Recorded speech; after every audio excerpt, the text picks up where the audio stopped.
देवी sir भी जुड़े हुए हैं सर। जय भीम। जय भीम, जय नारी शक्ति। सर आवाज आ रही?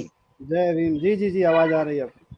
अच्छा सर, आज चूंकि देखिए नारी शक्ति पर आपने मने रखा है, तो इस पर तो मैं तो बस यही कहूंगा कि एक पुराना गीत है सर मुकेश का, तो मैं चाहता हूँ इसी से स्टार्ट कर दूं।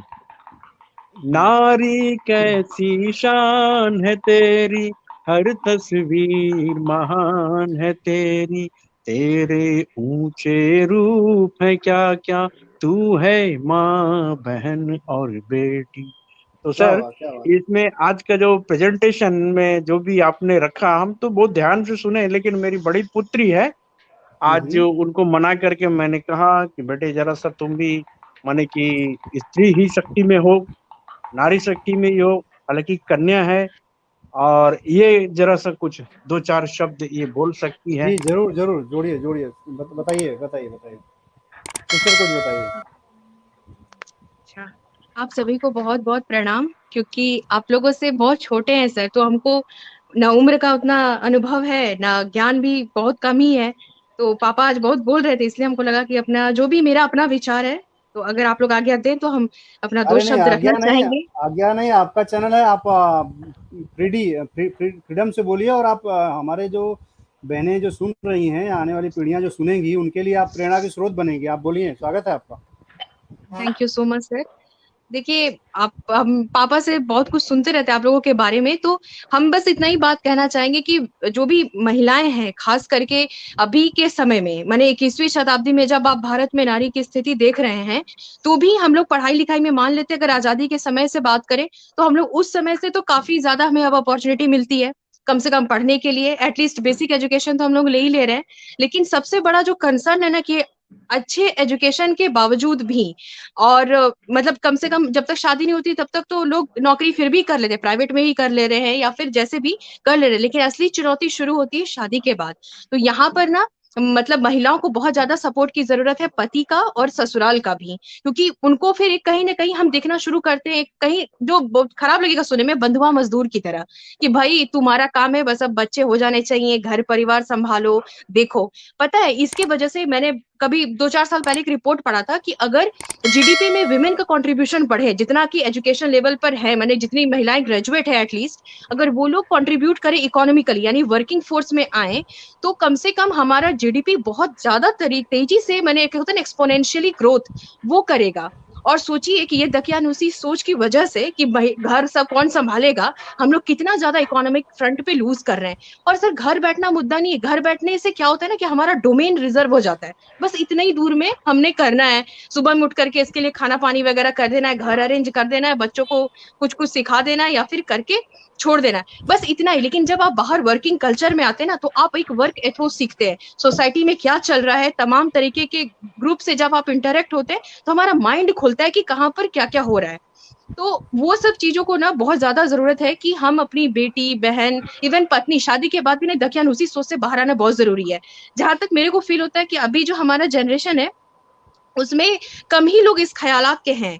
लेकिन क्लैश होता है सर जनरेशन गैप की वजह से, कि अब पापा नहीं मान रहे हैं, फैमिली में लोग नहीं मानेंगे, और आप सोचिए कि इस तरह से तो कहीं ना कहीं हम लोग तो उसके पंख काट देते हैं ना। तो ये चीज नहीं करना चाहिए, रेदर उसको एक अपॉर्चुनिटी की तरह लीजिए, ऐसी बहू को लेकर के आइए कि देखिए सर, हम लोग का कॉन्सेप्ट है ना कि पत्नी या बहू का कॉन्सेप्ट है कि लक्ष्मी के जैसी होनी चाहिए। हम कभी कहते हैं कि हमें दुर्गा बेटी की तरह चाहिए या दुर्गा चाहिए, मतलब बहू के तरह पे, क्योंकि वो जो असली शक्ति लाई करती है इंसान के अंदर, वो हमेशा लाई करती है। इकोनॉमिक पावर भी होना चाहिए और एक सही डिसीजन लेने की कैपेसिटी होनी चाहिए। हम लोग ना बहुत भला करेंगे अगर हम लोग अपने वुमेन को वर्किंग फोर्स में लाएं, अच्छा पढ़ाएं। अब यहाँ पर वुमेन की भी रिस्पॉन्सिबिलिटी बनती है कि जब उनको अपॉर्चुनिटी मिले तो वो उसको मिसयूज ना करें, किसी को डिफेम करने में। मतलब होता है ना कि हम कई बार किसी तरह का आरोप प्रत्यारोप लगा देते हैं कि इसने हमारे साथ मिसबिहेव किया, कई बार दहेज के भी रॉन्ग केसेस ही ज्यादा आ रहे हैं। तो आप अपने अपॉर्चुनिटी को, जो भी राइट्स के लिए मिले हैं, राइट्स की तरह, उसको आप प्रॉपर यूटिलाइज करें। हम लोग ना इंसान का जो जन्म मिला है ना, बहुत सार्थक कर पाएंगे उस चीज को। और एक कंट्रीब्यूशन इंसान का ना, मुझे ऐसा हमेशा लगता है कि होना चाहिए सोसाइटी में। हम बजाय अपने एनर्जी को इसको डिफेम करने में या उसको गाली देने में करने के बजाय हम हमेशा क्या हम कर सकते हैं ये सोचें कि मेरे लिए कौन क्या कर रहा है, क्या फर्क पड़ता है। बहुत हो सकता है ना कि हमें दिखते नहीं, हमारे छद्म शत्रु भी होते हैं जिंदगी में, हमें वो नहीं दिख रहे, बट हमें हमेशा किसी भी तरह की परिस्थिति में तैयार रहना चाहिए ढलने के लिए। क्योंकि सर हम बता रहे, जब हम, आप लोग तो जान ही रहे पापा को, जब हमारी जी मम्मी गई थी हमें छोड़ करके, हमको चाय बनाना नहीं आता, चाय छोड़ करके और कुछ करना नहीं आता था सर। यूट्यूब के वीडियोस देख देख करके अपना एक्सपीरियंस, माँ जो कभी सिखाती बताती थी वो सब कोड कर करके सर एटलीस्ट आज खाना तो इतना अच्छा बन ही जाता है और घर भी प्रॉपर अरेंज मैनेज रहता है कि कम से कम हम लोग खा पी तो लेते हैं अच्छे से। बिना माँ का घर ना, या बिना एक लेडी का घर जी ना जी सर, वो ना बहुत बिखरा हुआ रहता है, वो घर घर नहीं होता है। आप वो जी सेंस से अगर आप वुमेन को समझे ना कि वो आपके घर की, अगर पृथ्वी घूमती तो उसकी एक धुरी है, तो एक घर अगर चलता है तो उसकी धुरी स्त्री होती है। तो उसको आप जरूरत से ज्यादा ना माता मना करके ये सब करने से अच्छा एक इंसान का स्टेटस दीजिए, उसकी सोच को आजादी दीजिए, उसके पंख में मतलब शान भरिए कि वो और ऊंची उड़ान भरे, शादी तक ही जी नहीं, शादी के बाद भी। तो सर बहुत भला करेंगे, मुझे यही लगता है कि ये मेरी अपनी जिंदगी की कहानी है। क्योंकि जी बिना मम्मी के बहुत जो मेरा सर्वाइवल है ना, वो सर मतलब मेरे को खुद पे बहुत गर्व महसूस होता है। ये अहंकार, ये दम्भ नहीं है, हमने अपनी हर बुराई पर, या जो मेरे इनकैपेसिटी थी ना, उस इनकैपेसिटी से आई एन हटा के हमने खुद को कैपेबल बनाया है। तो अभी जी तो बिना माँ का सर्वाइवल है, फिर आगे चल करके जब जिंदगी में हम कुछ जॉब में आएंगे या फिर शादी हो जाएगी, फिर वहां से भी चैलेंजेस शुरू होते हैं। तो समाज का एक दायित्व यही होना चाहिए कि हम ऐसे बच्चों को जो करना चाहती है, स्पेशली महिलाएं, उनको ना प्रोटेक्ट और प्रिजर्व करें। न कि इसके उसके सोच में कि समाज के चार लोग क्या करेंगे, अभी तक घर बैठा के रखा है, शादी नहीं करी। सर सोचिए कितने दकियानुसी सोचे, दूसरा तय करेगा हमारी शादी कब होगी, किससे होगी, क्यों होगी, कब बच्चे होने चाहिए। ये बहुत दकियानुसी सोच है, दूसरे के ना आधार पर अपने जीवन के डिसीजन नहीं लेने चाहिए। इन सब सोच से, दकियानुसी सोच से बाहर आइए, अपनी जिंदगी में अपने ज्ञान से। अब ताकत कहाँ से आएगा? ज्ञान से, पढ़ने से, जी अच्छे लोगों से इंटरेक्ट करने से, अच्छी किताबें पढ़ने से। आप दिमाग खोलिए, पढ़ते हैं हम लोग दिमाग खोलने के लिए, दिमाग बंद करने के लिए नहीं। और कई बार ना सर, मुझे ज्यादा मूर्ख तो ज्यादा पढ़े लिखे लोग भी लगते हैं। आप पढ़ किस लिए रहे? दिमाग खोलने के लिए खोलिए।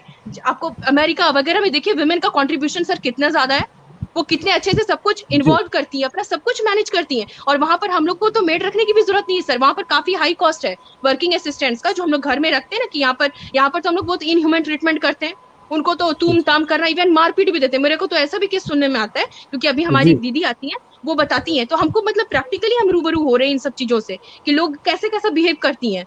और वो उनका हम लोग सिर्फ रिस्पेक्ट ही करते हैं, टाइमली पेमेंट करते हैं, उनके दुख दर्द को समझते हैं।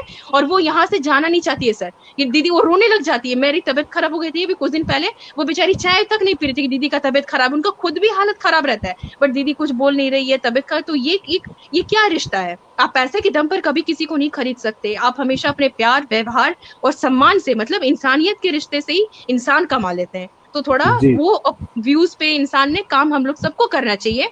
और बस सर यही कहेंगे, अपना लाइफ का ही स्टोरी बता आ, रहे हैं, जी जी यही जी तो। आप बहन अब जी, मेरा हो गया। मेरी मेरी बहन है, बहन के समान है आप। और जी आज मुझे ना, आज देवी सर जो भी इनका नाम है, नाम तो हम नहीं जानते, देवी सर जो भी नाम से आते हैं, आपकी मम्मी के नाम से बताते हैं ये आते हैं। आज सर ना आपके प्रति जो है हमारी इज्जत है ना, एकदम पूरी हाई लेवल पे हो पहुंच गई।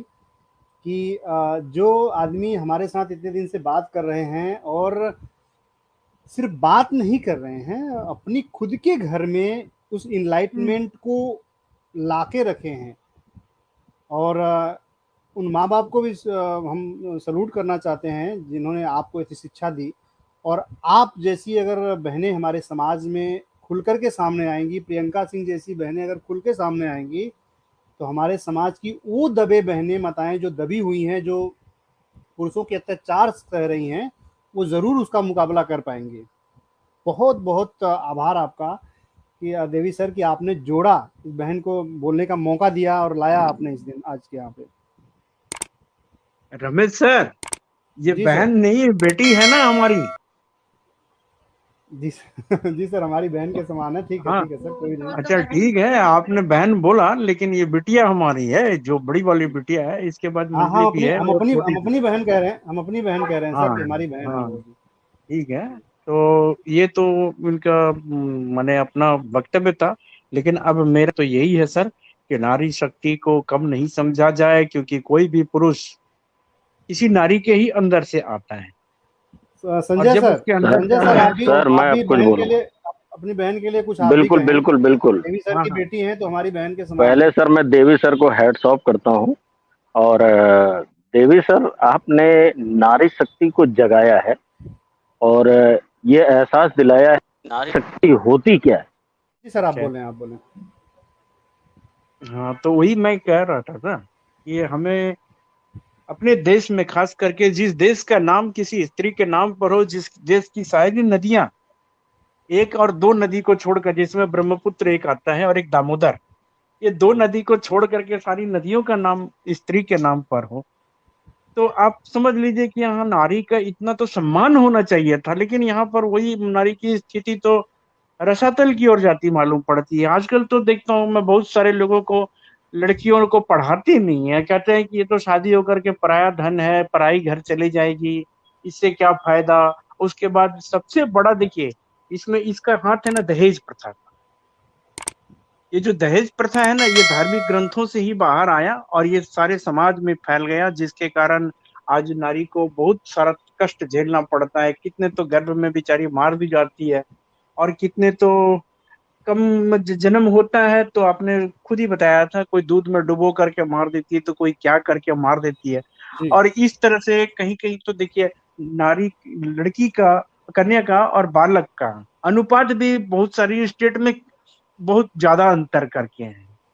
तो ये सब चीज को हम लोग को दुरुस्त कैसे करना है, जब समाज में जागृति लानी पड़ेगी और घूम घूम करके बोलना पड़ेगा, बेटियों को बेटियों का नजर से देखना पड़ेगा, बहनों को बहनों की नजर से देखना पड़ेगा, माता को माताओं की नजर से देखना पड़ेगा। जैसे हमने जिस प्रकार की शिक्षा दी है कि किसी का अपमान नहीं करना चाहिए, बेटे अगर कोई तुम्हारा अपमान करेगा तो कैसा लगेगा। तो जी। हमारे बच्चे तो खैर समझदार हो गए, समझने लग नहीं, गए। वो तो सर दिख गया, वो तो दिख गया। आज जो है ना, आपने उनको ला करके बहुत बड़ा एहसान किया हम लोगों के ऊपर और हमारे चैनल के ऊपर, जिससे कि हमारी जो बहनें हैं वो जुड़ सकें और जान सकें कि ये ताकत क्या होती है हमारी महिलाओं की, हमारी बहनों की, हमारी बेटियों की।